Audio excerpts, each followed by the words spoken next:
बहुत समय पहले की बात है।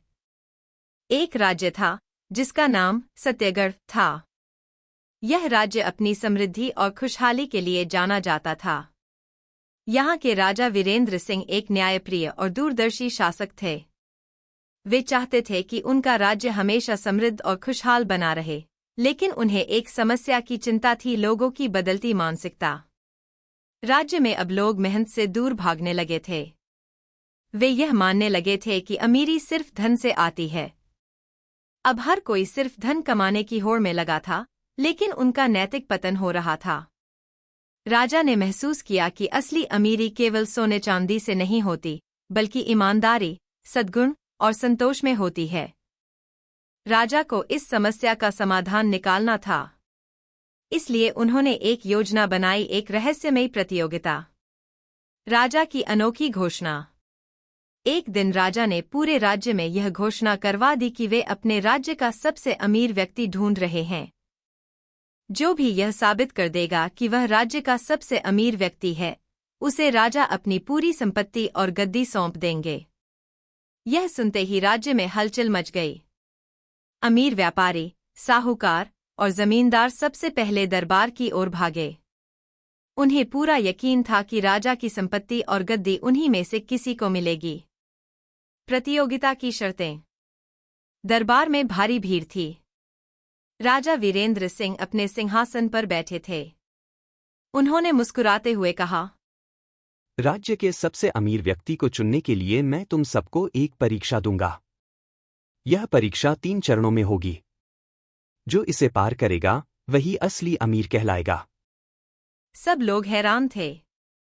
उन्हें लगा था कि राजा बस उनके खजाने की गणना करेंगे और जो सबसे धनी होगा उसे विजेता घोषित कर देंगे। लेकिन यह परीक्षा? राजा ने आगे कहा, जो इस परीक्षा में भाग लेना चाहता है उसे आज ही सब कुछ छोड़कर मेरे द्वारा दिए गए कार्य करने होंगे। अगर कोई अपनी संपत्ति छोड़ने को तैयार नहीं है तो वह इस प्रतियोगिता में भाग नहीं ले सकता। यह सुनकर कई अमीर लोग पीछे हट गए। उन्होंने सोचा, अगर हम सब कुछ छोड़ देंगे और हार गए तो हम कंगाल हो जाएंगे। लेकिन कुछ लोग अब भी तैयार थे। वे जानना चाहते थे कि असली परीक्षा क्या थी। पहला चरण, धन का असली उपयोग। राजा ने पहले चरण में सभी प्रतिभागियों को 100 स्वर्ण मुद्राएं दी और कहा, तुम्हें इन मुद्राओं का उपयोग 3 दिनों में करना है। लेकिन इस शर्त के साथ कि जब तुम वापस आओगे तो तुम्हारे पास कोई मुद्रा नहीं बची होनी चाहिए। पर ध्यान रहे, इसका उपयोग ऐसा होना चाहिए जिससे तुम्हें सच्ची अमीरी मिले। यह सुनकर प्रतियोगी खुशी खुशी अपने घर चले गए।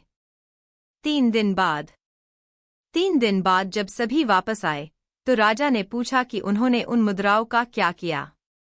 पहले व्यक्ति ने कहा, मैंने इन मुद्राओं से और व्यापार किया और अब मेरे पास 2 गुनी संपत्ति है। दूसरे ने कहा, मैंने इसे महंगे कपड़े और गहने खरीदने में खर्च कर दिया। अब मैं और भी रईस दिखता हूं।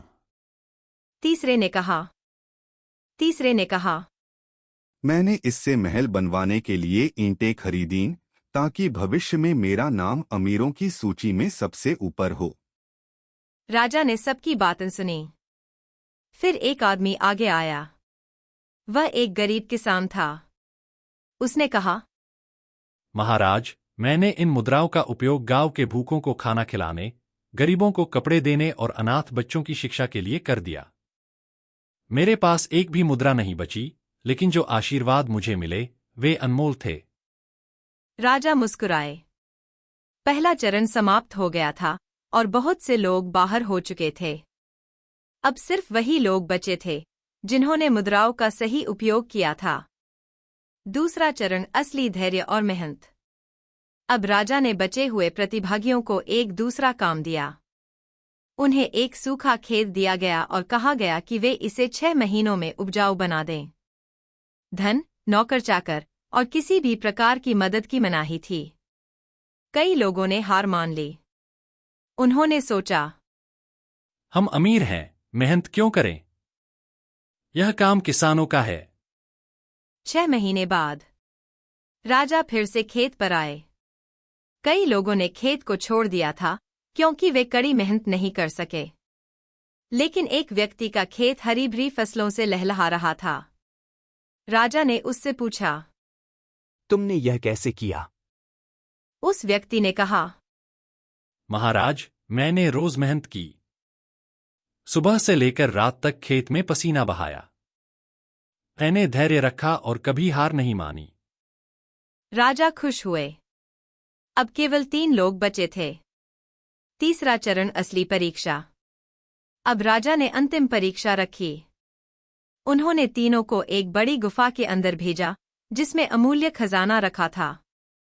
राजा ने कहा, जो चाहे वह खजाने में से ले सकता है, लेकिन एक शर्त है, अंदर जाते समय जो भी पहला सामान दिखे उसे लिए बिना वापस नहीं आ सकते। पहला आदमी अंदर गया। उसे सबसे पहले सोने का बड़ा सा ढेर दिखा। उसने झट से सोना उठा लिया और बाहर आ गया। दूसरा आदमी अंदर गया। उसे कीमती हीरे दिखे। उसने भी जल्दी से हीरे उठाए और बाहर आ गया। अब तीसरा आदमी अंदर गया, लेकिन उसने खजाने की ओर नहीं देखा। उसके कानों में किसी के कराहने की आवाज आई। जब उसने पास जाकर देखा तो एक घायल वृद्ध व्यक्ति पड़ा था, जो दर्द से तड़प रहा था। वह व्यक्ति असमंजस में था। उसे सोना हीरा लेना था, लेकिन राजा की शर्त थी कि जो पहला दिखे उसे लिए बिना वापस नहीं आ सकते। उसने निस्वार्थ भाव से वृद्ध को कंधे पर उठाया और बाहर आ गया। राजा ने पूछा, तुमने कोई खजाना क्यों नहीं लिया? उसने उत्तर दिया, महाराज, मेरे लिए यह वृद्ध व्यक्ति ही सबसे बड़ा खजाना है। अगर मैं इसे छोड़कर सोना लेता तो असली अमीरी खो देता। असली अमीर का चयन। राजा सिंहासन से उठे और उस व्यक्ति को गले लगा लिया।